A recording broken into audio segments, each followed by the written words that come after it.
네,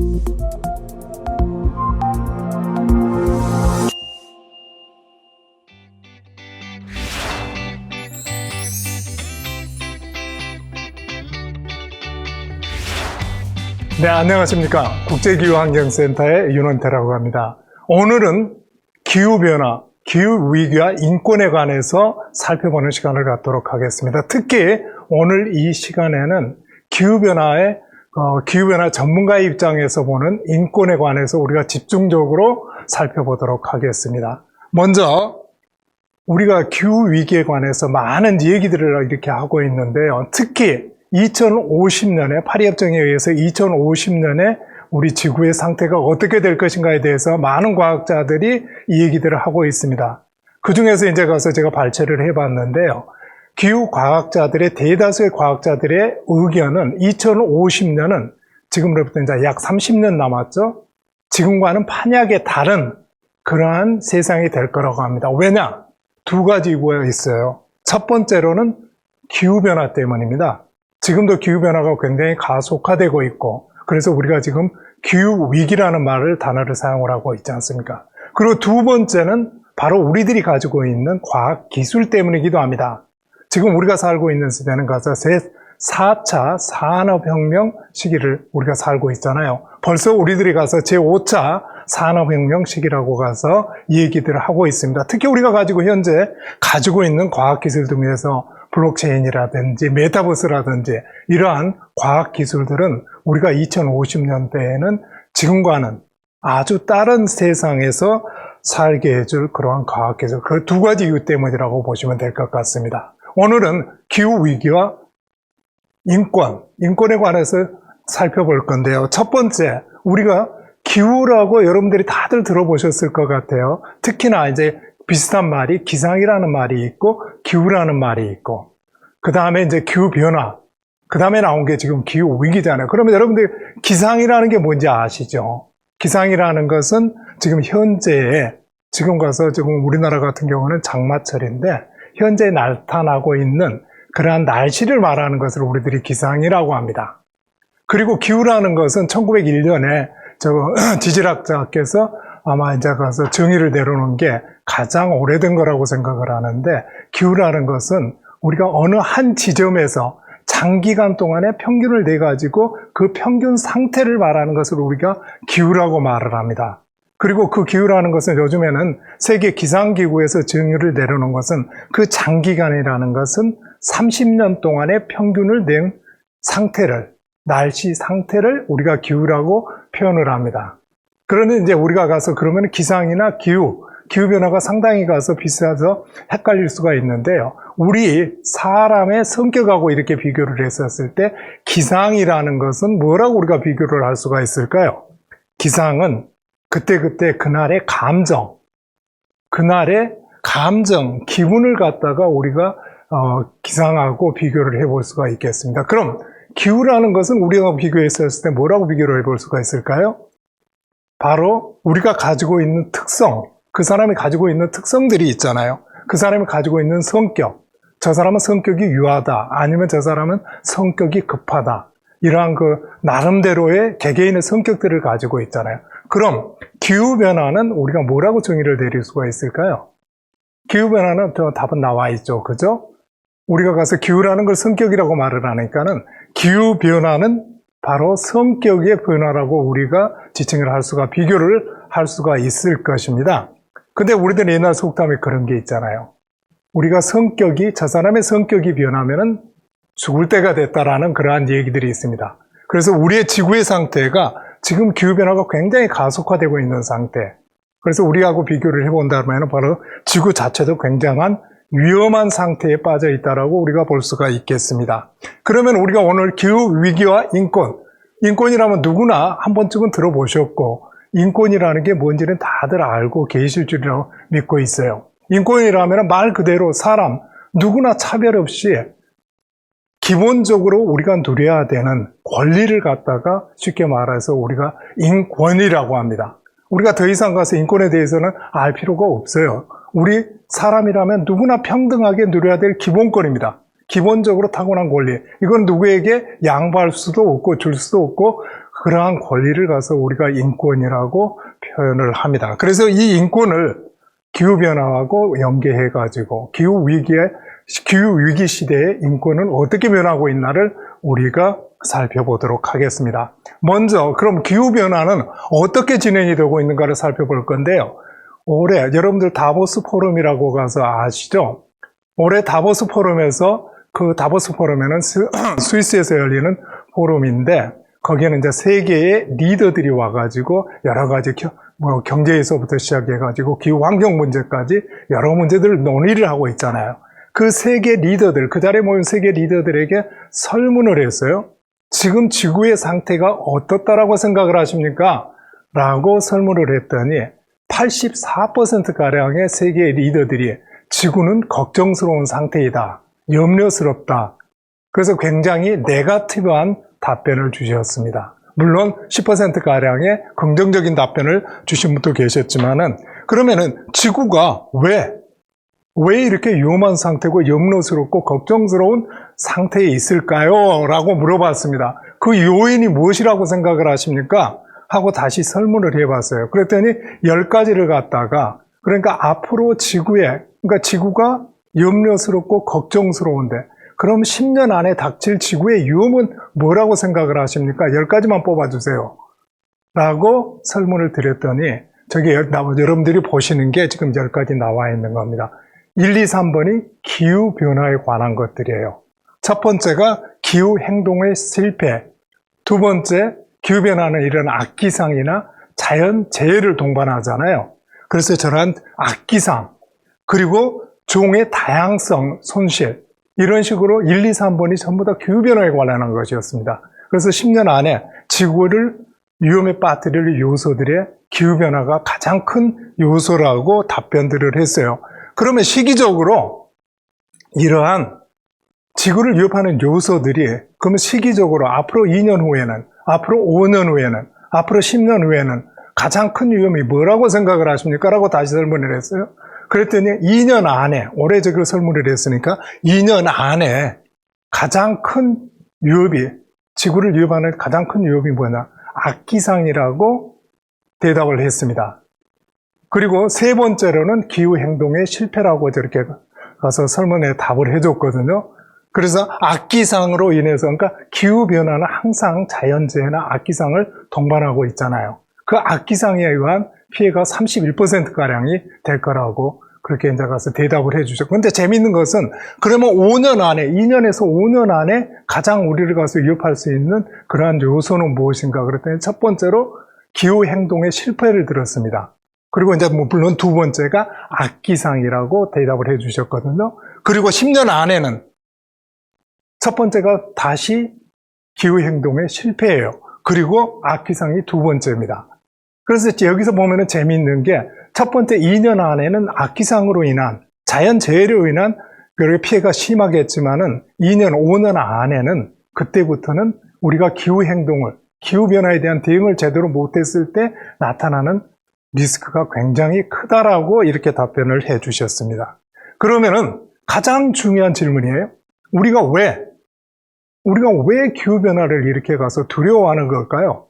우리가 어찌 보면은 가서 지구상의 기온이 온난화로 이래가지고 기온이 1도 이상 올라가고 있는 그렇게 온난화 현상이 진행이 되고 있는 것들이잖아요. 왜 기후변화를 우리가 두려워하고 있는 걸까요? 첫 번째가 그겁니다. 기후변화는 지구온난화로 인해서 지구상의 기온이 상승함으로써 발생하는 게 기후변화잖아요. 그죠? 그래서 기온이 상승을 하게 되면은 우리가 맨 처음 슬라이드에서 기후라는 게 뭔가를 배웠단 말이에요. 기후라는 것은 한 지역에서의 장기간, 평균 상태를 말한다고 했습니다. 그런데 지구상에서 온난화 현상으로 인해서 기온이 상승을 하고 이로 인해서 새로운 기후가 나타나고 있어요. 그걸 우리가 신기후라고 여기서 표현을 할 수가 있습니다. 그러면 기후가 예전에 비해서 기온이 상승을 하면서 새로운 기후가 나타나면은 우리들이 가지고 있는 옆에 보시는 것처럼 태풍이라든지 강풍이라든지 폭염이라든지 한파나 가뭄이라든지 이러한 자연 현상들, 물론 이러한 자연 현상들은 수천 년 전부터 지구상에 있어 왔던 현상들이에요. 근데 이러한 자연 현상들이 기후변화로 인해 가지고 그 강도와 빈도수가 변하고 있는 겁니다. 강도는 더 커지고 빈도수는 증가를 한다라는 거예요. 그래서 여기 보시면 가서 예전에는 우리나라 같은 데 여름철이면은 태풍이 다가오고 그러잖아요. 예전에는 그냥 태풍 다가온다라고 설명을 드렸어요. 근데 요즘에는 태풍을 슈퍼 태풍이라고 우리가 부릅니다. 그 강도 자체가 굉장히 강해지고 있다라는 거예요. 그래서 기후변화로 인해서 악기상이 나타나고 있다. 그리고 이러한 악기상의 문제는 우리가 살고 있는 사회 전반에 걸쳐서 영향을 미친다라는 겁니다. 여기에 보면 교통에서부터 시작해가지고 우리 보건, 공중보건에까지, 식량 안보에서부터 물 안보에까지 모든 사회 전반에 걸쳐서 영향을 미치기 시작을 합니다. 그래서 사회 전반에 걸쳐서 이제 취약성이라고 우리가 표현을 하잖아요. 취약성들이 나타나고 있습니다. 그래서 이러한 취약성들로부터 벗어나기 위해서 우리들이 지금 하고 있는 게 뭡니까? 2050 탄소 중립이라든지 우리들이 말하는 뉴 노멀이라고 그러잖아요. 뉴 노멀 시대에 우리가 지금 살아가고 있는 겁니다. 그래서 뉴 노멀 시대에 뉴딜 정책들이, 새로운 정책들이 필요하다. 그래서 우리가 기후변화가 지금 우리 사회 전반에 미치는 영향이 굉장히 크고 이로 인해서 우리 사회가 지금 거기에 대한 대응책들을, 전략들을 마련을 하고 있다고 보시면 될 것 같습니다. 그럼 이러한 전략들, 기후변화에 어떻게 우리가 대응을 해야 세 가지가 있어요. 기후변화에 대응할 수 있는 가장 심플하고 가장 빠른 시간 안에 우리가 기후변화에 대응을 할 수 있는 방법은 세 가지입니다. 먼저 우리가 기후변화에 대해서 제대로 알아야 됩니다. 특히나 과학적으로 기후변화를 분석을 하고 그걸 과학적으로 우리가 이해를 하고 인식을 했을 때만이 그 기후변화에 대한 정책들을 우리가 만들어낼 수 있는, 그래서 과학적인 평가와 분석 위에 정책들이 만들어져야 되잖아요. 그래서 맨 먼저 선행되어야 되는 게 과학적인 인식이라고 말씀을 드릴 수가 있어요. 두 번째가 뭐냐? 두 번째는 과학적인 인식 위에 우리들이 가서 사회적인 어젠다를 만들어야 됩니다. 이러한 사회적인 어젠다는 지금 우리들이 흔히 듣고 있는 2050 탄소 중립이니, RE100이니, ESD니 이러한 정책들이에요. 이러한 정책들이 만들어져야 되는데, 아젠다로 만들어져야 되는데, 특히 이러한 아젠다들은 사회적인 합의 하에 만들어져야 됩니다. 그래서 지금 우리들도 가서 광주 같은 경우는 2045 탄소 중립을 우리들이 선언을 했잖아요. 그리고 기업들이라든지 시민사회라든지 RE100이라든지 ESG 경영이라든지 이러한 것들이 바로 사회적인 아젠다라고 보시면 될 것 같습니다. 그런데 이러한 사회적인 아젠다를 우리가 만들었으면 세 번째로 우리가 이런 것들을 이행을 하고 실행을 해야 되잖아요. 그러려면 이런 것들은 가서 사회적으로 기후변화에 대한 정책들이나 아젠다들은 대부분이 규제 정책들입니다. 하지 말라는 말들이 많아요. 탄소 배출을 가서 하지 마세요. 감축을 하세요. 이러한 것들이 효력을 발휘하려면 사회화가 되고 법제화가 돼야 됩니다. 그래서 세 번째는 이러한 사회적으로 합의하에 만들어진 어젠다들이 법제화가 돼야 된다는 겁니다. 그리고 네 번째로는 가서 이제 우리가 기후 행동인데요. 기후 행동들은 바로 저 단계에 맞는 기후 행동들을 해줘야지만이 정확한 우리가 기후변화에 대응을 할 수 있는 그런 방법이라고 보시면 될 것 같습니다. 그래서 지금까지 기후변화를 우리 인류가 알게 된 게 40년 전부터예요. 70년대 후반, 80년대 초부터 우리 인류가 기후변화에 대해서 인식을 하고 인지를 하고 대응책들을 우리가 세워왔어요. 그러니까 40년 동안 우리가 제대로 해왔다면 지금의 기후위기라는 소리는 아마 우리가 하지 않았을 겁니다. 근데 지금까지 우리들의 기후변화에 대한 대응 정책들이 저 세 가지에 의한 그러한 대응책들이 나오지를 못했고, 어찌 보면은 기후변화에 대한 캠페인성, 일회용 컵을 사용하지 맙시다. 전기 코드를 뽑읍시다. 이러한 식의 실천 행동 쪽에 기후변화 대응 정책들이 돼버렸단 말이에요. 그러다 보니까 40년 전에도 우리가 일회용 컵을 쓰지 맙시다 하는 소리를 들었고, 지금도 똑같은 소리를 하고 있어요.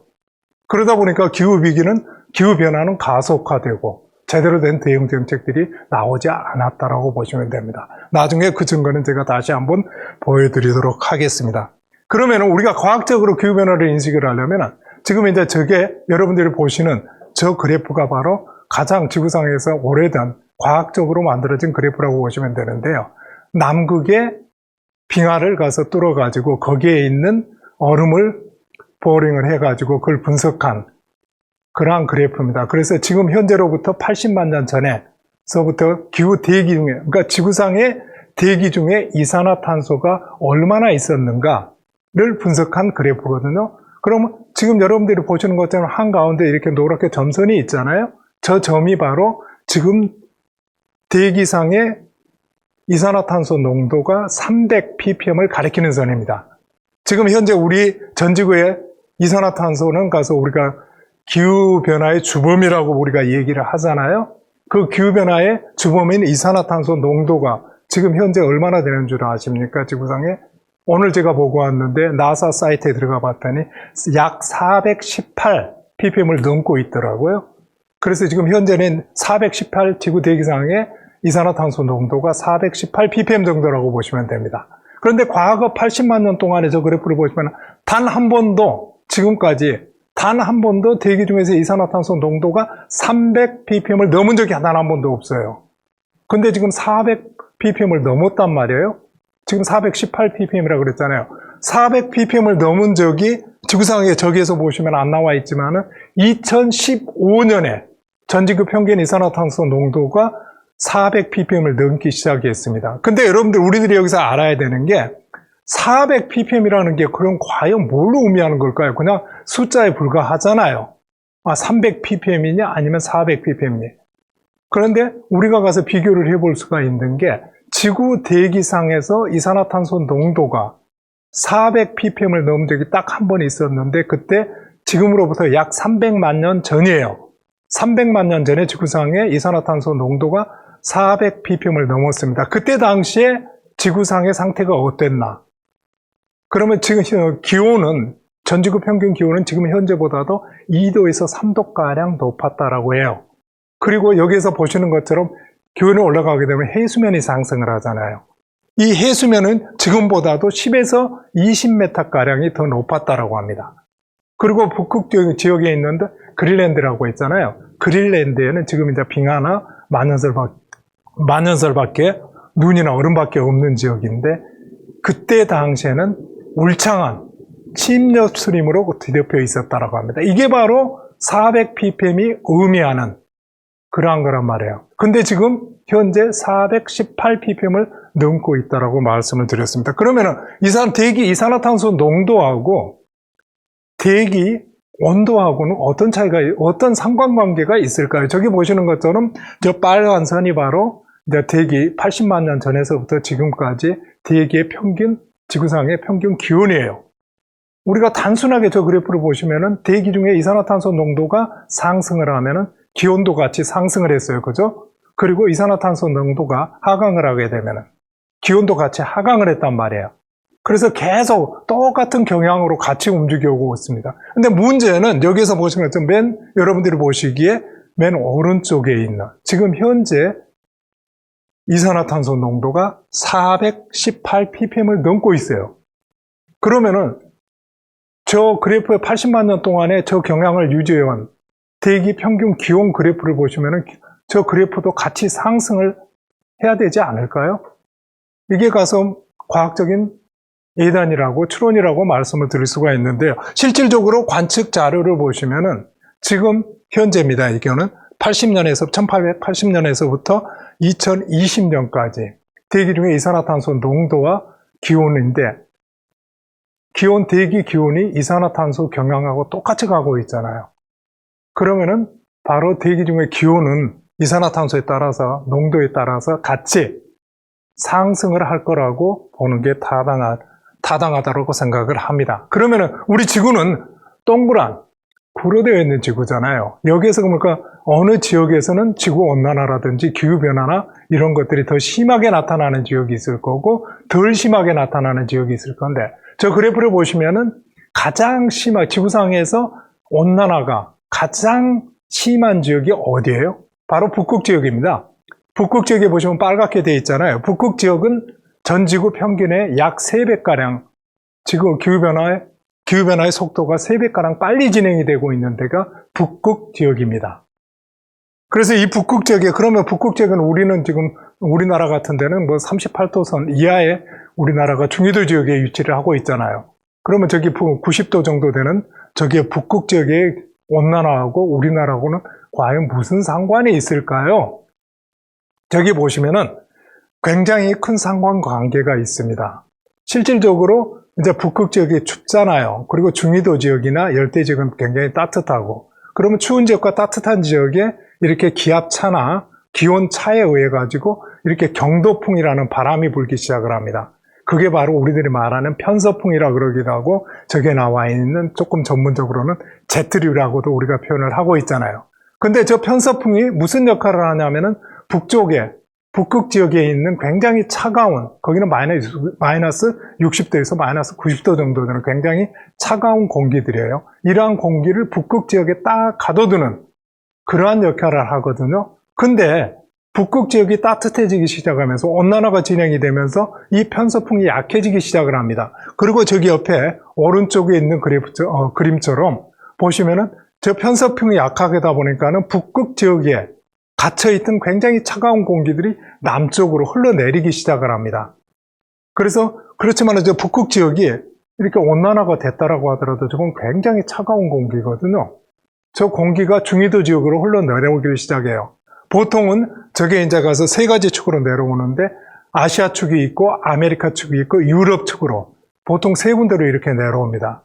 그걸 가서 우리가 관측한 자료에 의하면 작년에 텍사스 지역에, 굉장히 미국 텍사스 지역의 아메리카 축이죠. 저쪽에 이제 편서풍대가 약해지면서 실질적으로 저런 식으로 북극 지역에 갇혀있던 차가운 공기가 텍사스 지역으로 흘러내리면서 미국 지역으로 흘러내리면서 굉장한 한파로 인한 피해가 심화된 것을 여러분들이 기억을 하실 겁니다. 바로 이런 것들이 북극 지역이 온난화가 진행이 되면서 나타나는, 중위도 지역에 나타나는 그러한 폐해라고 보시면 될 것 같고요. 그래서 저기에 사는 사람들은 보통 그런 얘기들 하잖아요. 아니, 지금 온난화라고 하는데, 지구가 따뜻해진다라고 하는데 왜 이렇게 우리가 한파의 피해를 중위도 지역에서 봐야 되지? 바로 저러한 이유에 의해서 바로 한파의 피해를 보게 되는 것입니다. 그리고 북극 지역에 이제 가서 온난화가 진행이 된다라고 했잖아요.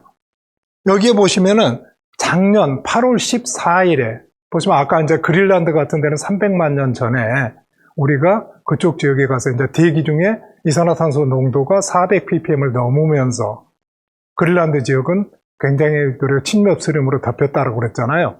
그 그린란드가 여러분들이 보시는 저 지역이에요. 현재로는 이렇게 만년설이나 빙하로 덮여 있거든요. 근데 작년 8월 14일에 저 지역 온난화가 진행이 되면서 관측 사상 최초로 폭우가 저 지역에 내립니다. 그래서 저기 보시면은 그린란드 정상은 3,200m가 넘는 데예요.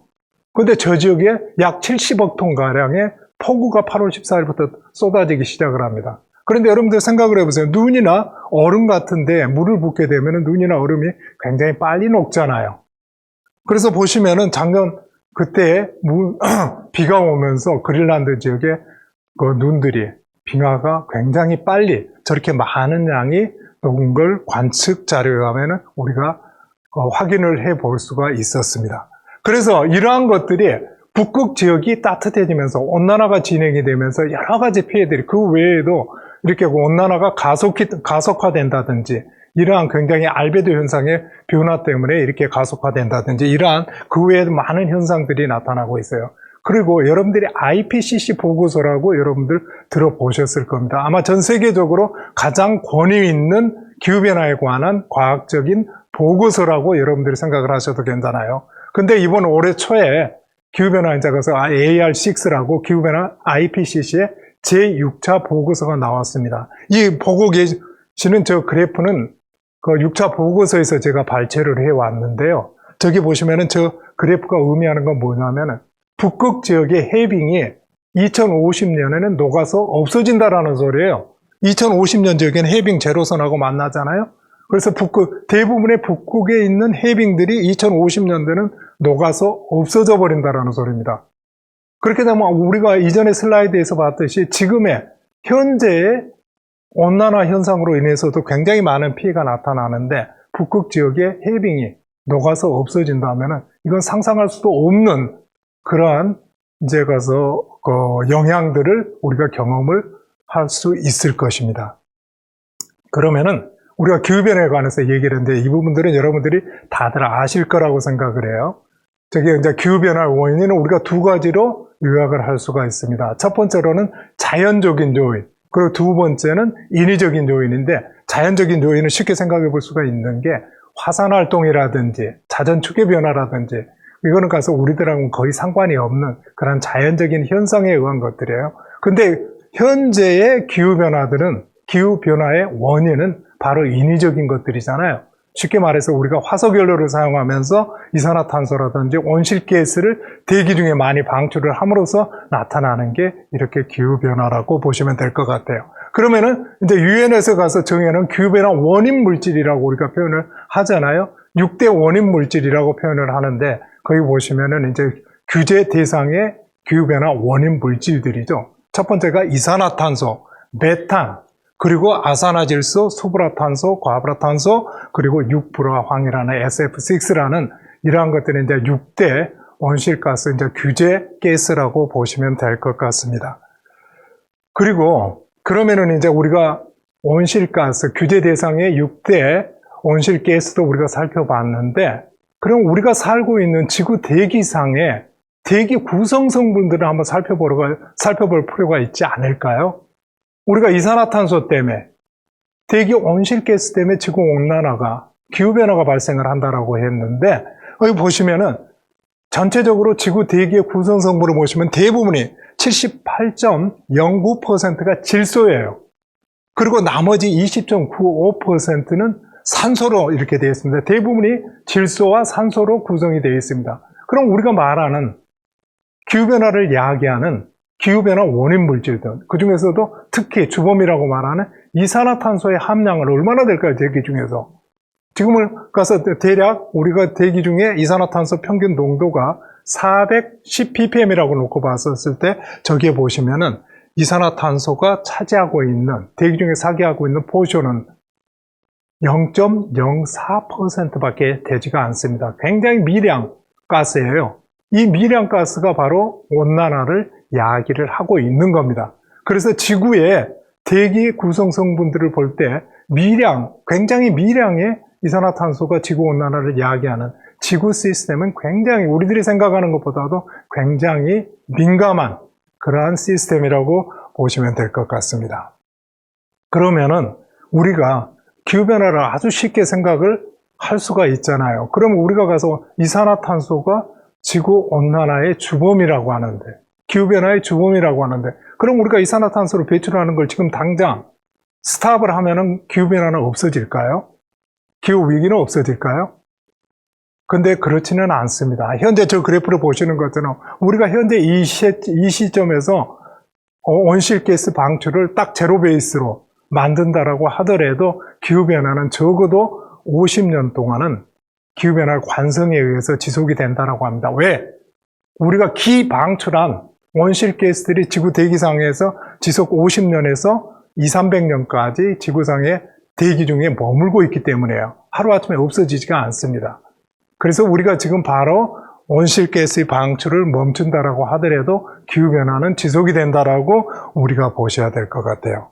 그러면은 이제 기후변화에 관해서 원인이라든지 원인 물질이라든지 기작에 대해서 우리가 가서 살펴봤는데, 기후변화는 첫 번째로 동반하는 게 바로 자연재해입니다. 아까 우리가 보셨듯이, 여러분들이 보셨듯이 기후변화로 인해 가지고 있었던 자연현상들이 강도나 빈도수가 빈번해지고 강도가 세진다라고 했잖아요. 기후변화가 동반하는 자연재해가 뭔지에 관해서 우리들이 살펴보도록 하겠습니다. 먼저 지금 현재 기후변화는 가속화되고 점진적으로 되는 게 아니라 지속적으로 더 세지고 있다라고 우리가 표현을 하잖아요. 그러면 가장 지금 여러분들이 보고 계시는 그래프가 지구상에서 가장 무더웠던 10년을 나타내는 거거든요. 저기 보시면 가장 현재까지 무더웠던 해가 2016년이에요.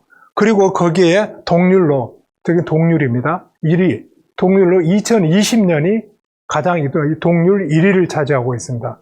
그런데 아니 기후변화는 이렇게 가서 점점 이렇게 더 악화되고 가속화되고 있다고 하는데, 왜 하필이면 2016년이 가장 무더웠던 해에 들어갈까요?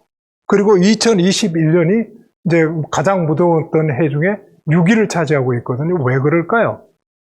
최근이 가장 무더워야 되는데 2016년이 가장 무더웠던 이유가 뭘까요? 우리가 생각을 해볼 수가 있는 게 2016년에는 대형 엘니뇨가 나타났던 해입니다. 엘니뇨는 여러분들 아시잖아요. 동태평양의 해수면 온도가 평년보다 높아지는 현상을 쉽게 말해서 우리가 엘니뇨라고 하고, 라니냐 현상은 그 반대 현상, 동태평양 해수면 온도가 차가워지는, 평년보다 차가워지는, 낮아지는 현상을 라니냐라고 그러잖아요. 2016년에는 대형 엘니뇨가 나타났습니다. 그럼 우리가 이해를 할 수가 있잖아요. 저 넓은 지역이 평년보다도 이렇게 기온이 높아지니까 전 지구 기온이 높아질 것은 뻔한 사실이잖아요. 우리가 생각해 볼 수가 있습니다. 근데 문제는 2020년이에요. 2020년이 동률 1이란 말이에요. 근데 2020년에는 라니냐가 발생을 했던 해입니다. 저기 보듯이 저 넓은 지역이 태평양상의 열대 태평양상의 저 넓은 지역이 평년보다도 기온이 낮아졌단 말이에요. 그러면 지구 평균 기온을 낮춰줘야 되는데 반대로 동률 1위를 차지하고 있단 말이에요. 그래서 지금 현재 저기서 우리가 유추를 해볼 수가 있는 게 지금 현재의 기후변화 가속화는 엘니뇨가 발생하든 라니냐가 발생하든 상관없이 지구온난화는 가속화되고 있다라고 우리가 볼 수가 있겠습니다.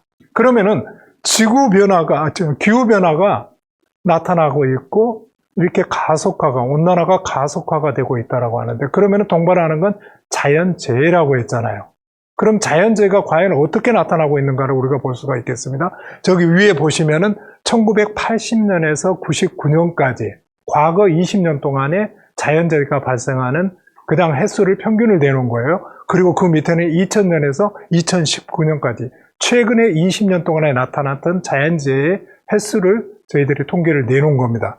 내가 낸 게 아니라 유엔에서 가서 발표를 한 거예요. 보시면은 예전에 과거 20년 동안에는 4,212회의 자연재해가 발생을 했다라고 해요. 근데 최근에 발생했던 자연재해는 7,348회입니다. 거의 약 2배가량의 자연재해가 발생을 하고 있는 겁니다. 그럼 이러한 자연재해가 발생을 많이 하고 있다라는데 어떠한 자연재해가 가장 많이 발생을 하고 있을까요?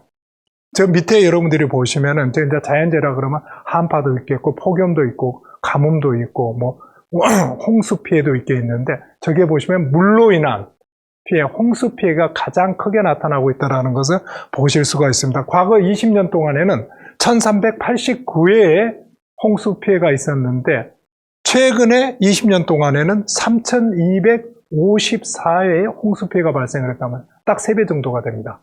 약 3배 정도 많이 발생을 하고, 그러면 우리가 여기에서 질문을 해볼 수가 있어요. 아니 하필이면 왜 홍수 피해가 저렇게 홍수가 많이 나고 있을까요? 온난화가 된다는 건 알겠는데, 기후변화가 가속화되고 있다는 건 알겠는데 왜 홍수 피해가 저렇게 많이 나타날까요? 우리가 대략 보면 44%, 자연재해의 44%를 홍수가 차지를 하고 있어요. 근데 왜 44%를 차지하고 있을까요? 보시면은 지구는, 우리가 지구라고 말을 하지만 어찌 보면은 수구라고 표현을 해도 타당할 것 같아요. 그러니까 지구상의 표면은 71%가 물로 덮여 있습니다. 해양이에요.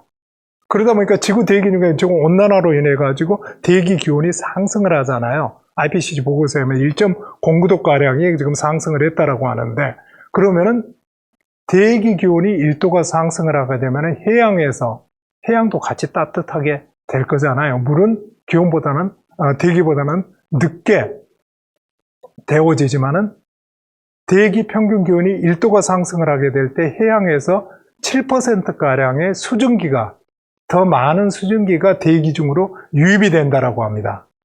그래서 여기에 보시면 그러한 이제 가서 지구온난화로 인해서 더 많은 수증기가 대기 중으로 유입이 되고, 그렇게 되면 어느 순간에 대기 중으로 들어온 수증기는 어느 순간에는 응축이 돼가지고 비로 떨어져야 되지 않습니까?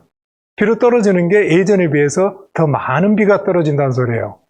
그리고 통계적으로 보게 되면은 비가 한 번 왔다 하면은 굉장히 한꺼번에 많은 양의 비가 쏟아지는 그런 이제 기후변화 특성입니다. 기후변화 특성에 의하면은 더 많은 비가 한꺼번에 많이 쏟아지거든요. 그렇게 되면은 지구상의 지표면에 떨어지는 빗물이 한꺼번에 많이 떨어지기 때문에 땅 속으로 스며들 시간도 없이 모든 걸 쓸고 그냥 바다로 들어가 버립니다.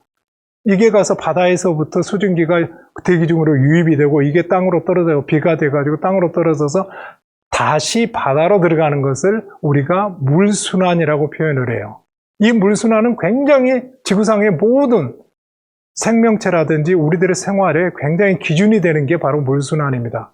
우리 인간들을 보게 되면은 우리 먹이 사슬의 가장 꼭대기에 있는 상위층에 있는 게 우리 인간들이거든요. 그래서 우리 인간들은 저 물순환의 시가가 좀 빨라졌다라고 해도 그렇게 큰 영향은 받지가 않아요. 근데 이 지구상에는 우리 인간 외에도 굉장히 많은 수만 종의 다른 종들이 같이 살고 있습니다.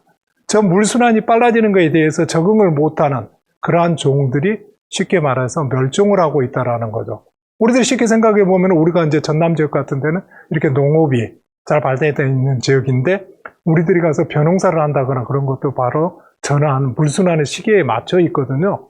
가서 봄에 우리가 가서 모종을 하고 가을에 수확을 하고 이런 것들이 바로 저 물순환의 시기에 맞춰져 가지고 우리들도 사실 생활을 하고 있는 겁니다. 그리고 농작물들도 아니면은 식물들도 저 물순환의 시기에 따라서 이렇게 가서 성장을 하고 있는 거거든요. 그래서 물순환의 시기가 저 워터 사이클이라는 게 굉장히 중요한 지구상의 생명체에게는 중요한 역할을 한다라고 보시면 되는데 저 물순환의 시기가 빨라지고 있다라는 겁니다. 그러면 이제 홍수로 인한 피해인데 홍수로 인한 피해들은 가서 우리가 쉽게 생각해 볼 때 뭐 댐이 무너진다든지 제방이 무너진다든지 이러한 것들로 나타나잖아요. 그래서 이제 문제는 기후변화의 특성상 기후변화로 인해 가지고 비가 한 번 오면은 굉장히 많은 양의 비가 한꺼번에 쏟아진다라고 했잖아요. 그렇게 되면은 저런 식의 이제 가서 댐이나 제방이 무너지고 홍수 피해가 나기 마련인데 우리들이 여기서 한번 생각을 해봐야 될 게 있습니다. 우리들이 가지고 있는 현재 우리 사회가 가지고 있는 사회 기반 시설들 SOC라고 그러잖아요. 이러한 SOC를 살펴보면 대표적인 것들이 항만이라든지 댐이라든지 제방 같은 것들을 우리가 SOC라고 그러잖아요. 우리들이 가지고 있는 이러한 SOC들이 우리가 편리하게 사용을 하고 있는 이러한 것들이 우리들은 이제 자연 재해로부터 사실을 보호해주는 역할을 하고 있거든요. 근데 이 제방이나 댐이나 항만 같은 것들이 만들어졌는데 이것들의 설계 기준은 과연 뭘까요?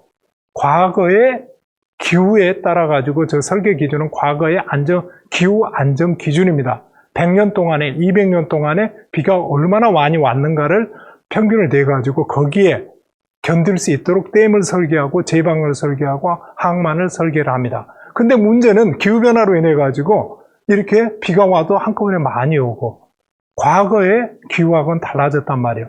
다시 말하면 현재 우리가 가지고 있는 사회 기반 시설들이 지금 현재 닥치고 있는 기후변화로 인해 가지고 나타나고 있는 자연재해로부터 우리들을 보호해 줄 수가 없다라는 겁니다.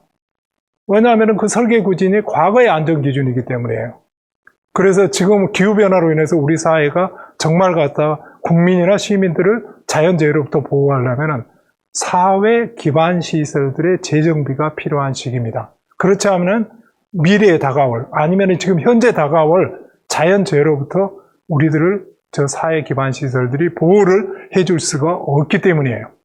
그러면은 우리가 이제 인권을 얘기하는데 제가 가서 기후변화 장황하게 이야기한 게 제가 기후학자이기도 하지만은 기후변화를 제대로 이해를 해야지만이 바로 인권을 가서 우리가 논할 수가 있기 때문이에요.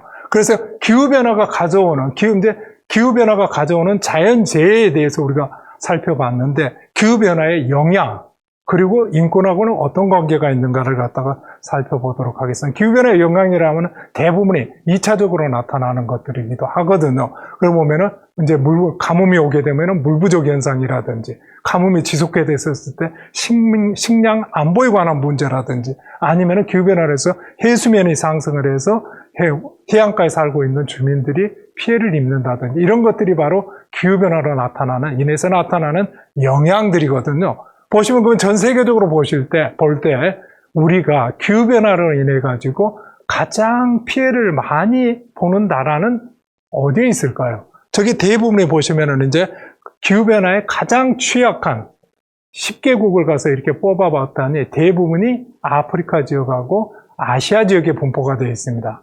그리고 이제 저기 나라들을 보면 차드라든지 여러 가지 나라들이 있는데 저 나라들은 사실은 갖다가 기후변화에 책임이 없는 나라들이에요. 저 나라들에 가보면은 뭐 이렇게 변변한 산업시설이나 공장들을 가지고 있지 않는 나라예요. 그래서 기후변화에 책임이 없는 나라들인데 피해는 가장 많이 보고 있는 그러한 나라들이라고 보시면 됩니다. 뭔가 평등하지가 않다라는 생각이 지금부터 들기 시작하고 있지 않습니까? 여기 보시면은 그래서 세계 가장 부자들 10%하고 이렇게 가서 전 세계 이제를 나눠봤더니 전 세계 소득의 그러니까 상위 10%가 전 세계 소득의 52%를 현재 가져가고 있는 그러한 구조로 되어 있습니다. 그리고 옆에 보시면은 소득별로 그러니까 전 세계 상위 10%가 온실가스를 배출하는 게 얼마나 배출하고 있나를 봤더니 총량의 49%를 지금 배출을 하고 있단 말이에요. 그리고 하위 그럼 50%가 온실가스를 얼마나 배출을 하고 있나를 살펴봤더니 하위 50%는 총 온실가스의 10%밖에 배출을 하고 있지가 않습니다. 그래서 이거 보면은 지금 기후변화로 인해 가지고 피해를 많이 보고 있는데 이거 상위 10%는 배출을 하고 있는 구조고 하위 50%는 손해를, 피해를 보고 있는 그러한 구조란 말이에요. 그래서 이러한 것들을 가서 이제 우리가 표현을 할 때 클라이밋 아파트하이트라고 기후 아파트하이트라고 우리가 표현을 하잖아요. 예를 들어서 기후 위기는 모두에게 공평하게 기후 위기는 닥쳐오고 있는데 그 피해는 차별적으로 나타나고 있다는 겁니다. 그리고 돈이 많은 상위 계급들은 기후변화가 이렇게 나타나다라고 하더라도 돈으로 이거를 갖다가 방어를 할 수가 있고 그래서 자신들의 분화, 생존을 지킬 수가 있지만은 그 외의 계층들, 취약한 계층들, 빈곤층들은 이러한 기후변화로부터 빠져나올 그러한 방법이 없다라고 이렇게 보시면 될 것 같습니다. 그래서 그걸 우리가 기후 아파트하이트라고 우리가 표현을 하고 있습니다. 그래서 여기에서부터 그러니까 전 세계의 소득이라든지 탄소 배출, 이산화탄소 배출 구조에서부터 가서 이런 이제 불평등이 나타나고 있습니다. 여기에서부터 우리가 말하는 기후 정의가 나타나기 시작을 하고 있는 거죠. 그래서 아까 말씀드렸듯이 인권이라는 것은 누구에게나 천부적으로 우리들이 가지고 태어난 기본권이란 말이에요. 자유를 가지고 태어나고 누구에게도 양보도 할 수 없는 그러한 기본권인데 이러한 인권을 이제 우리가 살펴보면은 인권도 사실은 인권의 이제 정의라 그럴까요? 인권의 정의도 시대에 따라 가지고 조금씩 구체적으로 내용을 보게 되면은 변해 왔습니다. 사실 그 인권인 그래서 그 인권이 내용이 어떻게 이렇게 그러니까 시대상을 반영을 하고 있다라고 우리가 표현을 하는데요. 어떻게 시대상을 반영을 하고 있는지를 한번 살펴보고 넘어가도록 하겠습니다. 우리가 2차 세계대전이 끝나는 2차 세계대전은 그때는 이제 전 세계적으로 식민지가 많았잖아요. 그러면서 이제 2차 세계대전이 이제 끝나는 시기가 1945년인데 이때에 샌프란시스코 협약에 의해 가지고 그때 당시에 인권이라는 단어가 쓰기 시작을 합니다. 그렇지만 그때 당시에는 식민사회를 그러니까 식민 나라들을 가서 보호해주는 굉장히 소극적인 그러한 인권으로 우리가 인권이라는 단어를 사용을 했어요. 그리고 48년에 이제 가서 세계 인권 선언이 가서 이제 선언문이 나오게 되는데 이때는 조금 더 확장된 그러한 이제 가서 뭐 경제, 사회, 문화적 권리를 규정을 해주는 그러한 인권으로 그 내폭이 확장이 되기 시작을 합니다. 그리고 여기 보시면은 이제 처음으로 기후변화에 대한 기후변화, 기후인권을 논하는 자리는 2008년이에요. 굉장히 늦게 됐잖아요. 2008년 이때쯤 되면 우리들이 항상 한참 매스컨에서 태평양상에 있는 섬나라들이 물에 잠긴다라는 뉴스를 항상 듣고 있을 때입니다. 그때 당시에 섬나라들이 물에 잠기니까 그러한 그 태평양상에 있는 해안 지역이나 섬나라들의 인권을 기후변화에 취약한 나라들의 인권을 논하기를 시작하면서 그래서 기후변화에 관한 인권을 처음으로 논하게 된 게 2008년이에요. 그리고 우리 광주도 5.18 때문에 5.18 인권이 있잖아요. 광주 인권헌장 있잖아요. 2012년 5월 달에 만들어지는데 저게도 뭐 굉장히 저게 선진화된 그러한 인권선언문이라고 봅니다. 거기에 왜냐하면은 거기에 선언문에 보면은 지속 가능한 생태적 삶을 추구하며라는 그러한 광주 인권헌장에 그러한 문구가 들어가 있습니다. 그래서 우리 광주에서도 2012년에 인권선언문에 그 기후변화라든지 기후환경, 생태적인 문제들을 다루기 시작을 해요. 그리고 2016년에 UN 인권위원회에서 기후변화와 인권 결의안을 채택을 하게 됩니다. 여기에서는 보다 넓은, 그래서 기후변화로 인해 취약계층들에 관한 그러한 인권들을 논의를 하기를 시작한 게 2016년입니다.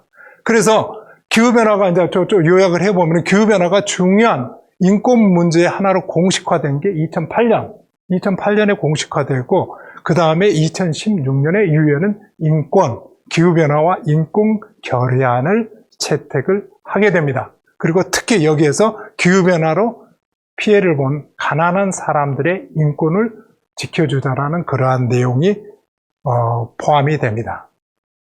그러면은 기후변화 인권이라는 게 유엔에서 인권 선언문에 담기는 과정을, 그리고 인권이라는 그 내용, 구체적인 내용들이 시대상을 반영하면서 점차 확장되고 기후변화를 가서 포함을 하게 되는 과정을 우리가 알아봤는데요. 그러면은 가서 기후변화 인권을 가서 논하게 될 때 가장 먼저 생각을 하는 게 기후변화로 인해 가지고, 아까 우리가 기후변화로 나타나는 가장 자연재해 중에 많은 양의 44%를 차지하고 있는 게 물로 인한, 홍수로 인한 피해라고 그랬잖아요.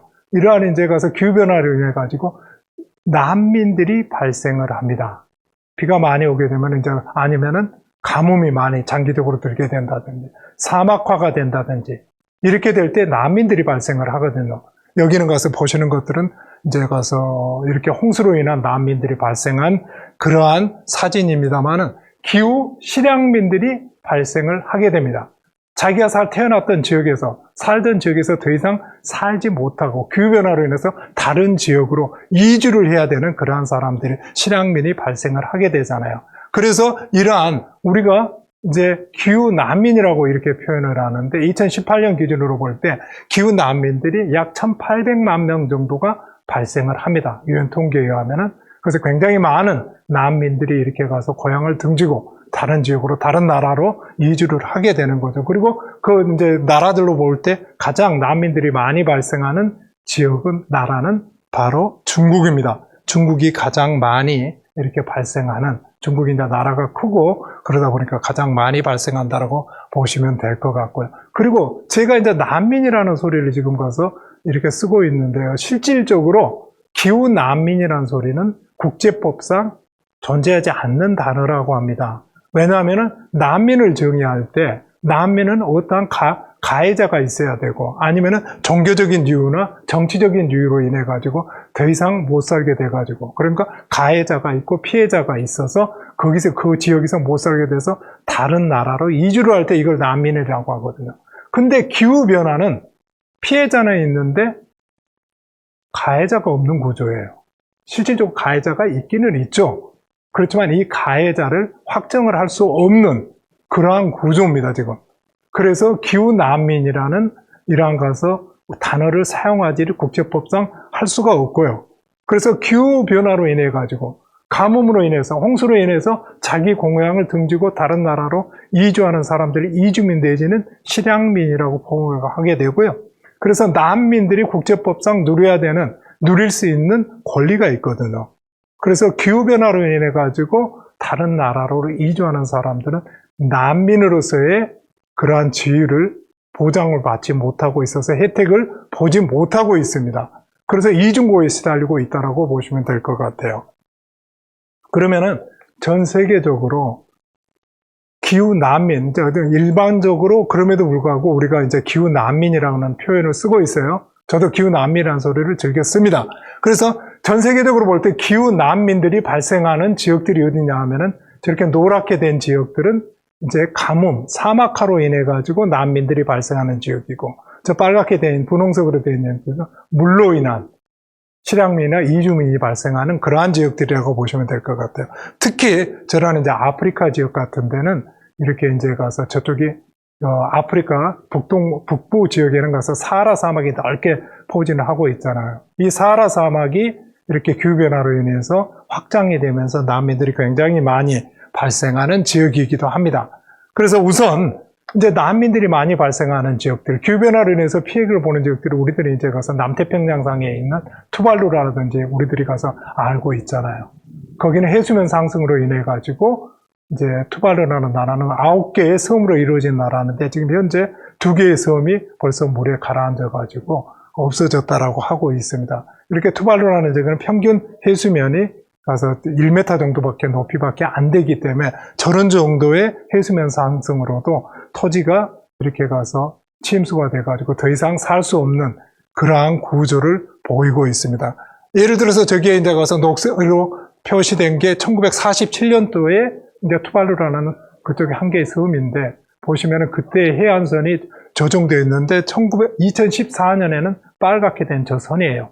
그래서 해수면 상승으로 인해서 대다수의 섬의 토지들이 침수가 되는 그러한 구조를 가지고 있습니다. 그래서 여기에 살았던 이제 원주민들이 다른 지역으로 옮겨가야 되잖아요.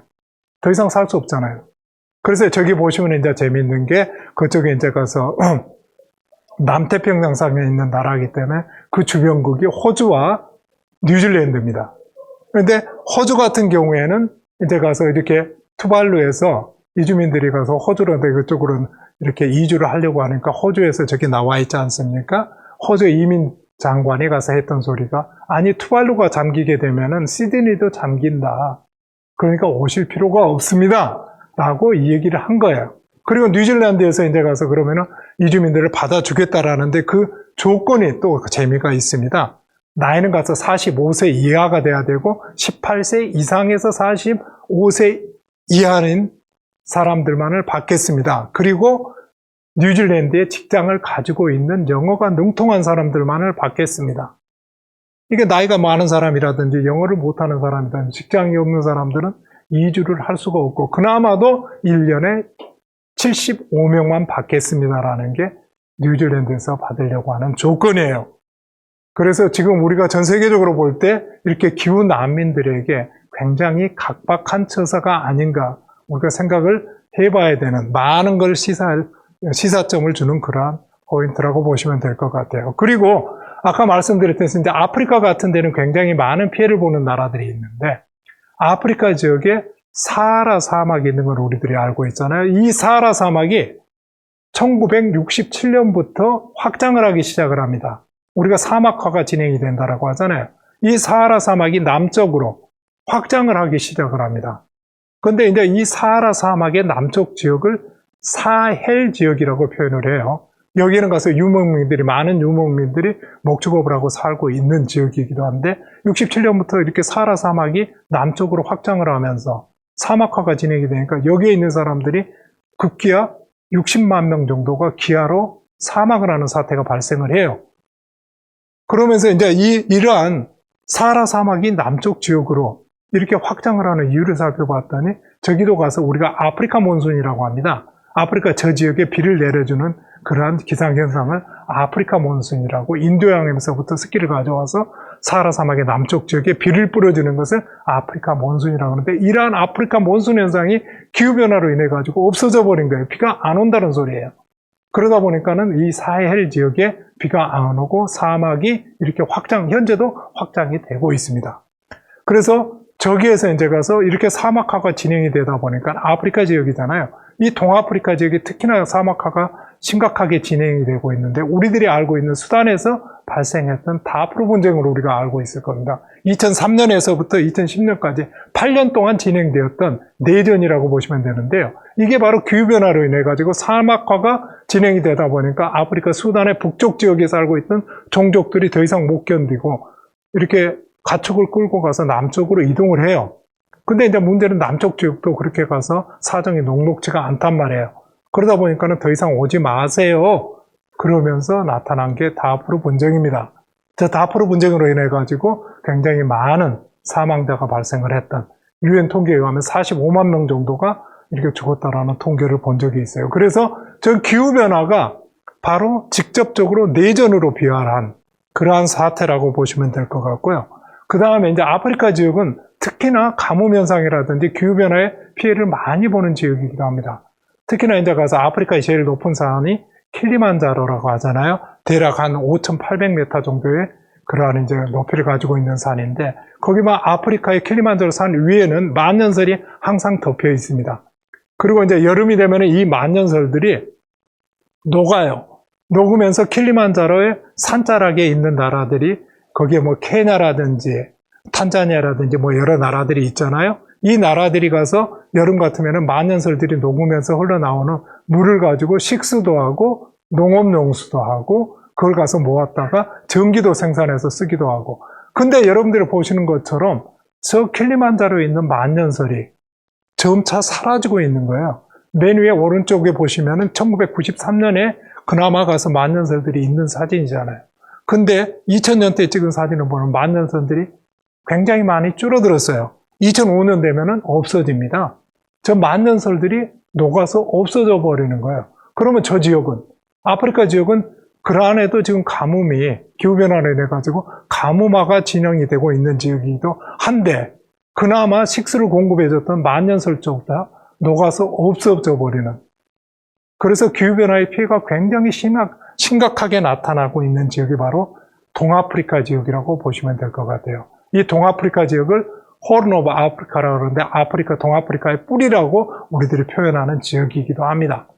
그래서 예전에는 굉장히 케냐 같은 데는 잘 살았던 그러한 나라이기도 한데, 기후변화로 인해 가지고 더 이상은 그러한 거를 이제 느끼지를 못하고요. 특히 이러한 이제 가뭄 현상이 진행이 되면서 그 케냐 지역 같은데, 그러니까 킬리만자로의 산자락에 있는 그러한 나라들, 거기에 이제 가뭄화가 진행이 되니까 저기는 유목민들이 많이 있는 지역이에요. 우리들이 가서 보면 세렝게티 초원이라든지 고롱고롱 초원이라든지 이런 초원들이 많이 있는 데가 저 케냐 지역이거든요. 탄자니아나 케냐 지역인데, 거기에 있는 유목민들이 물이 없으니까 소떼를 끌고 도시로 들어옵니다. 아니면은 이제 잡을 찾아서 물을 찾아서 도시로 들어오는데, 케냐의 수도가 나이로비잖아요. 그나마 이제 큰 도시가 나이로비니까 물을 찾아서 온단 말이에요. 오는데, 나이로비라는 도시가 우리나라의 큰 도시들처럼 수용 능력이 그만큼 크지 않은 도시예요. 그래서 저기 보시면은 이게 지금 빨간 선으로 해놓은 게 케냐 나이로비의 키베라라는 지역입니다.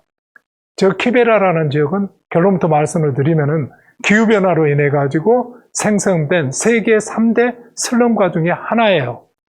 저기가 키베라라는 지역이 바로 기후변화로 인해 가지고 주변에서 유목민들이, 농업인들이 가서 나이로비로 들어오면서 형성된 지역이 키베라고, 저 키베라는 세계 3대 슬럼가 중에 하나이고, 기후변화로 인해서 저 키베라가, 그러니까 기후변화가 바로 사회적인 그러한 문제로 가서 바로 비화가 된 게 지금 이제 키베라 지역에서 사는 사람들의 뭐 이제 인터넷에 있는 사진들인데요.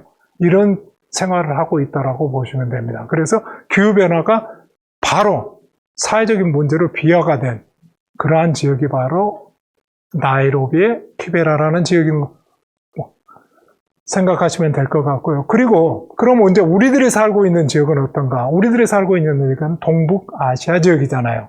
우리 아시아 지역은 전 세계에서 곡창지대이기도 합니다. 그 전 세계에 먹거리를 제공해주는 지역이기도 하고, 이 아시아 지역에는 45억이 넘는 굉장히 많은 인구가 살고 있는 지역이기도 합니다. 그래서 이 아시아 지역은 이제 곡창 지역이라고 했는데, 이 곡창 지역이라 그러면 곡물을 키울 수 있는 그러한 이제 물 공급 시스템이 있어야 되잖아요. 그래서 수천 년 전부터 아시아 지역에 물을 공급해주는 시스템이 바로 아시아의 몬순 시스템입니다. 이 아시아의 몬순 시스템은 4월이나 5월 인도에서부터 이렇게 비를 뿌리면서 점차 북상을 해오는 그러한 시스템이에요. 지금 현재 우리나라는 이제 장마권에 접어들었잖아요. 지금 우리나라의 장마도 이 아시아 몬순 시스템의 한 지류라고 보시면 될 것 같습니다. 그래서 아시아 지역에 물을 공급해주는 시스템이 바로 아시아 몬순 시스템이고, 저걸로 인해서 아시아 지역에서는 곡물들을 재배를 할 수가 있는 그러한 구조거든요. 그런데 이 아시아의 몬순 시스템이 기후변화로 인해 가지고 변하고 있다라고 합니다. 특히나 이제 가서 이 아시아의 몬순 시스템에 영향을 주는 게 북태평양 고기압이에요. 여러분들이 가서 여름이 되면은 이제 태풍들이 올라오고 뭐 그럴 때, 아니면 장마전선이 우리나라로 올라오고 그럴 때 북태평양 고기압의 가장자리를 따라서 뭐 진행하는 태풍의 영향으로 뭐 이런 멘트들을 많이 들을 수가 있을 것 같아요.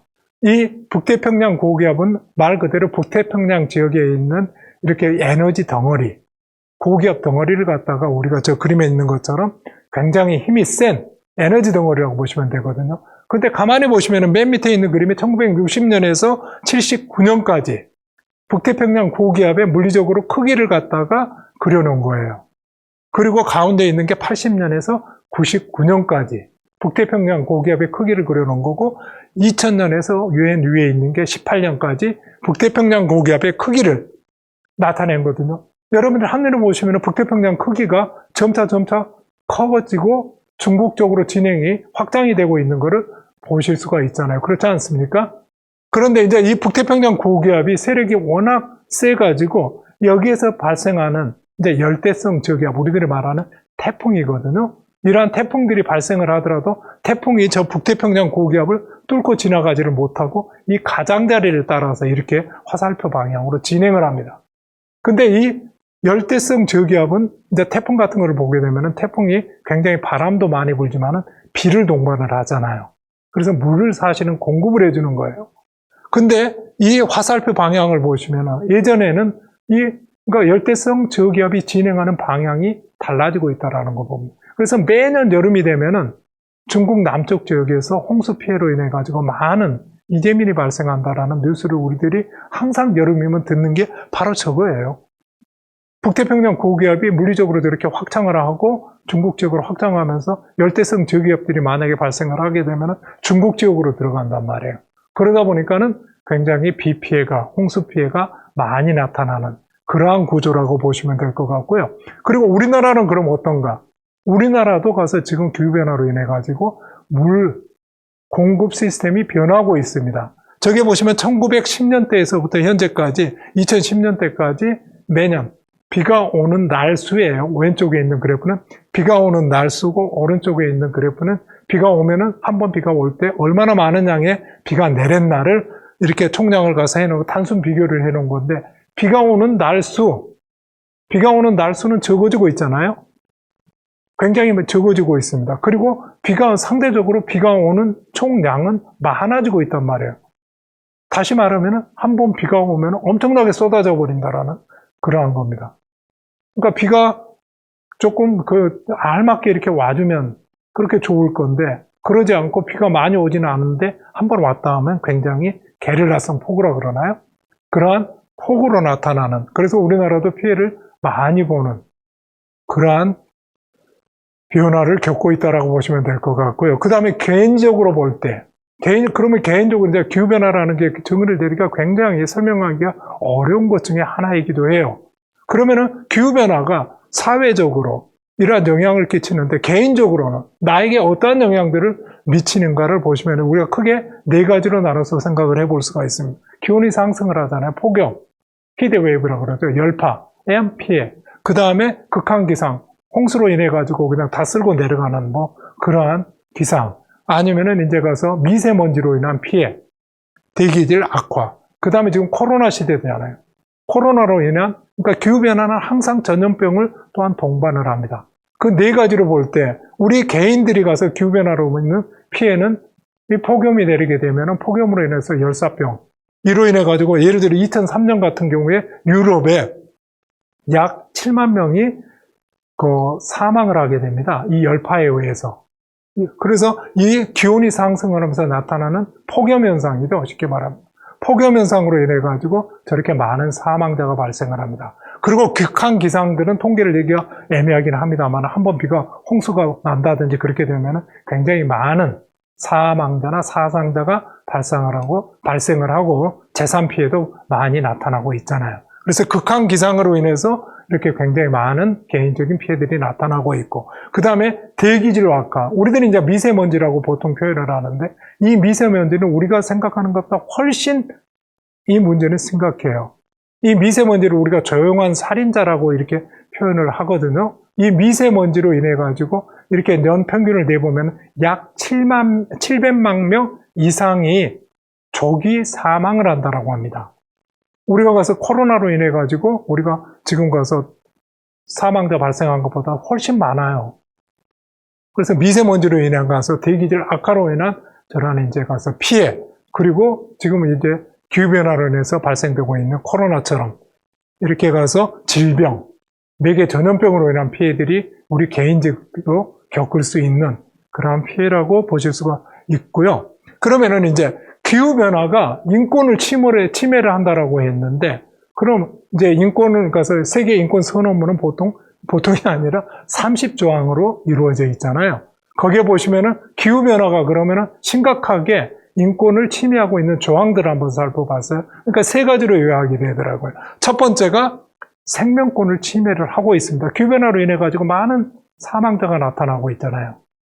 생명권을 침해를 하고 있고, 둘째, 건강권을 침해를 하고 있습니다. 뭐 코로나 사태라든지 전염병이라든지 이러한 건강권을 침해를 하고 있고, 셋째, 생계권을 침해를 하고 있습니다. 우리가 기후변화로 고향을 떠나야 되고, 이렇게 가서 먹거리가, 그러니까 식량 안보를 위협을 받고 있는 거죠. 그래서 이러한 생명권이나 건강권이나 이러한 생계권을 우리가 위협을 받고 있다. 기후변화로 인해 가지고 보시면 될 것 같아요. 그런데 이제 우리가 인권하고 기후변화하고 우리가 갖다가 이렇게 매칭을 하기가 굉장히 어려운 게 뭐냐면은, 이제 아까 기후 아파타이트라고 제가 잠깐 말씀을 드렸는데, 기후변화로 인해 가지고, 그러니까 기후변화나 기후위기는 누구에게나 공평하게 나타나고 있어요. 근데 그 피해는 공평하지가 않습니다. 그 피해는 차별적으로 나타나고 있다는 거예요. 그래서 예를 들어서 부를 누리고 있는 상위 10%라든지 이러한 사람들은 이렇게 가서 기후변화가 오더라도 돈으로 생존권을 살 수가 있는 구조입니다. 그렇지만 그 외에 취약계층이나 빈곤층들은 이걸 가서 피해갈 수가 없단 말이에요. 그 피해를 고스란히 받는 그러한 구조가 됩니다. 이게 바로 클라이밋 아파타이트라고 하는데, 그러면은 그 부를 가지고 있는 그 외에 취약계층들의 인권은 과연 누가 보장을 해줘야 되는 걸까요? 이게 바로 문제라고 보시면 될 것 같고요. 그러면은 기후변화가 40년 전부터 지구상에 뚜렷하게 나타나기 시작을 했다라고 하는데, 이 기후변화로 인한, 그럼 지금까지 인권적으로, 그러니까 기후변화 인권을 우리들이 왜 생각을 못하고 있었을까요? 우리가 피해는 꾸준히 나타나고 있었었고, 사망자도 발생을 하고 있었었고, 사회적인 문제로도 가서 아까 보았듯이 이렇게 발전을 했고, 발달이 됐고, 내전이 발생하기도 하고, 이런 여러 가지 현상들이 발생해서 많은 피해자가 발생을 했는데, 우리가 왜 이걸 인권으로 우리가 조명을 해보지 못했을까요? 두 가지로 우리가 요약을 해볼 수가 있을 것 같아요. 첫 번째는 우리가 기후변화 문제는 지금도 과학적으로 접근을 하고 있어요. 기후변화는 과학적인 문제이다. 그러다 보니까는 그러니까 온실가스를 줄입시다. 탄소 배출량을 감축합시다. 이러한 식으로 갔다가 이렇게 환경이나 생태, 이렇게 경제적인 측면에서 우리가 과학적으로 이렇게 접근을 해왔단 말이에요. 그러다 보니까 인권으로 우리가 가서 이거를 갖다가 해석을 할 만한 여지가 없었습니다. 그리고 두 번째는 우리가 인권으로 보려고 그러면 인권은 정의의 문제거든요, 어찌 보면은. 그래서 인권은 가해자가 있어야 되고 이렇게 피해자가 나타나야 됩니다. 그리고 법적으로 해석이 가능해야 되는데, 이 기후변화를 가만히 보면은 첫 번째가 시간적인 갭이 너무나 큽니다. 예를 들어서 지금 현재 우리가 가서 이 온실가스를 많이 배출을 한다라고 하더라도 이게 나타나는 시기는 수십 년 후란 말이에요. 현재 우리가 가서 이 대기를 오염을 시키고 있다면 우리의 후세대가, 미래 세대가 그 영향을 받는단 말이에요. 그래서 이게 가해자와 피해자의 이 관계가 성립이 잘 안 됩니다. 그리고 거기에 나타나는 기후변화로 나타나는 피해라든지 사망자들은 그 범위가 너무 넓어요. 그러다 보니까 이걸 인권으로 우리가 접근하기가 굉장히 인권 차원에서 다루기가 어려웠다. 그렇게 보시면 될 것 같습니다. 그리고 그러면은 이 기후변화가 이제 인권하고 이렇게 가서 관련이 있다라는 것을 우리가 이렇게 가서 증명을 했는데, 그러면 앞으로는 어떻게 될 건가? 제가 가서 우리 지구상에서 우리가 인류가 기후변화를 인지하기 시작한 게 대략 50년 전부터라고 했잖아요. 그러면 우리가 기후변화를 방지를 하려고 어떤 정책들을 많이 내놨을 거 아니에요. 우리가 가서 대표적인 게 바로 이제 보면은 그 UNFCCC에서 유엔 기후변화 협약에서 해주고 있는 교토 의정서 대표적인 게 교토 의정서가 2020년 12월 31일로 막을 내리고 2021년 1월 1일부터 파리 협정에 의한 신기후 체제가 시작이 되는 게 2021년이에요. 그래서 이제 아무튼 모든 여러 가지 전 세계적으로 정책들이 많이 내놓고 있고 기후변화를 막으려고 대응책들을 내놓고 있는데 그 결과는 여러분들이 보고 계시는 저 그래프입니다. 대기 중에 대기 온실가스 농도는 해년마다 증가를 하고 있어요. 우리들이 가서 기후변화에 대응책을 내놓는다고 정책들을 해년마다 많이 만들어내고 있습니다. 어떠한 이행 방안들을 만들어서 실천을 하고 그러고 있는데 사실은 우리들이 저 그래프의 결과만 놓고 본다면 우리들이 잘못해도 너무 잘못하고 있다는 거예요. 결과가 저렇습니다. 그러면 저걸 어떻게 막아야 될까요?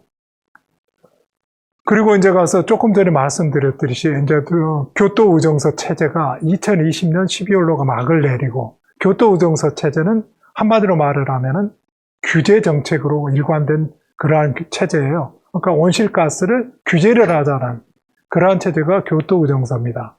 그게 이제 가서 제대로 되지를 못하고 막을 내렸고 그래서 파리 협정에 의해서 신기후 체제로 들어섰단 말이에요. 신기후 체제로 들어서면서 유엔에서 요구를 했던 게 뭐냐면은 각 나라들은 유엔에다가 2020년 12월 30일까지 자발적인 감축량을 온실가스 감축량을 이산화탄소 감축량을 정해가지고 유엔에다가 제출을 해주세요. 이게 하나의 요구예요. 두 번째 요구는 뭐냐? 장기적인 저탄소 감축 정책을 여기에서 장기라고 하면 2050년이에요. 2050년까지 장기 저탄소 발전 방안을 마련을 해, 감축 정책을 마련을 해서 유엔에 제출해 주세요. 두 가지였습니다. 그래서 우리나라도 이제 가서 그 감축 정책을 만들어 가지고 유엔에다가 제출을 했잖아요. 우리나라 같은 경우에는 2018년 대비 40% 탄소를 온실가스를 감축을 하겠다라는 그렇게 제출. 그게 이제 NDC입니다. 그래서 자발적인 국가 온실가스 감축량이에요. 그게 NDC라고 하는데 전 세계의 각 나라들이 유엔에다가 NDC, 자발적 감축 목표를 정해서 제출을 했단 말이에요. 그러면 그걸 가지고 파리 협정의 최종 목적이 뭡니까? 2100년까지 전 세계 기온 상승폭을 1.5도 이하로 줄이자라는 거거든요. 그걸 위해서 감축 목표를 정해가지고 탄소 배출을 줄이자라는 거예요. 그래서 전 세계에서 지금까지 제출한 NDC라고 하죠. 감축 목표를 가지고 이렇게 보니까 2030년이 되면 우리가 파리 협정의 목표를 달성하기 위해서는 2030년에 전 지구의 탄소 배출량이 대략 25 기가톤 정도가 돼야 되거든요. 근데 조금 전에 점선 내려오는 거 보셨잖아요. 지금 전 세계에서 유엔에 제출한 감축량을 보면 2030년에 온실가스가 이산화탄소 총량이 53기가톤 정도가 된다는 소리예요. 근데 우리가 파리 협정의 목표 1.5도씨를 달성을 하려면은 그게 25기가톤 정도가 2030년에는 돼야 된다는 소리예요. 그렇게 되면 여기에 갭이 지금 현재 전 세계에서 제출해 놓고 있는 감축 목표로 제출해 놓고 있는 감축 목표하고 실질적으로 1.5도로 제한을 하려면 2030년에는 25기가톤 정도가 돼야 되는데 지금 현재 감축 목표는 53기가톤이 나온단 말이에요. 저 갭이 너무 큽니다. 그리고 이제 우리가 2도씨를 놓고 본다면은 2도씨도 갭이 굉장히 커요. 다시 말하면은 지금 현재 파리 협정에 의해서 우리가 의욕적으로 신기후 체제를 전 세계적으로 출범을 시키고 NDC 감축량들을 자발적인 감축량들을 목표를 세웠는데 그것 가지고는 우리가 파리 협정의 목표인 1.5도씨 목표를 달성할 수가 없다라는 그 구조예요. 저게 봐서 제가 만든 게 아니고 UN 보고서에 나와 있는 거예요.